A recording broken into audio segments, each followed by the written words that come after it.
ঈমান যাকে দিবেন আল্লাহ সুবহানাহু ওয়া তাআলা, তাকে আল্লাহ পাক জান্নাত দিবেন। সুবহানাল্লাহ।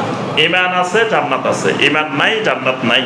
কোরআনে কারীমের অসংখ্য আয়াত, আল্লাহ রাব্বুল আলামিন যত আয়াতে জান্নাতের কথা বলছেন, আগে ঈমানের কথা বলছেন। ইন্নাল্লাযীনা আমানু ওয়া আমিলুস সালিহাতি কানাত লাহুম জান্নাতুল ফিরদাউসি নুজুলা।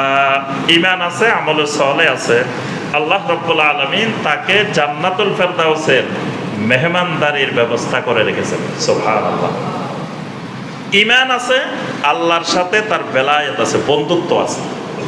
ঈমান আল্লাহ এবং বান্দার মধ্যে বন্ধুত্বর সেতু বন্ধন, বন্ধুত্বটা সৃষ্টি করে ঈমানের মাধ্যমে। জমিনে যত ঈমানদার আছে এরা সবাই আল্লাহর বন্ধু। সুবহানাল্লাহ।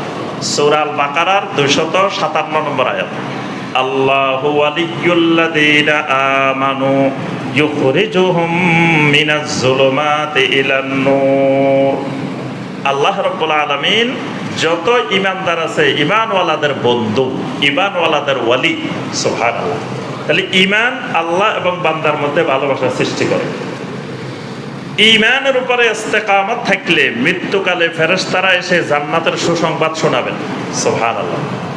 আল্লাহ সুবহানাহু ওয়া তাআলা ঘোষণা করেন, ইন্নাল্লাযীনা ক্বালু রাব্বুনাল্লাহ সুম্মা ইসতাকামু তাতানাসসালু আলাইহিমুল মালাইকাতু আল্লা তাখাফু ওয়া লা তাহজানু ওয়া আবশিরু বিল জান্নাতিল্লাতী কুনতুম তুআদুন।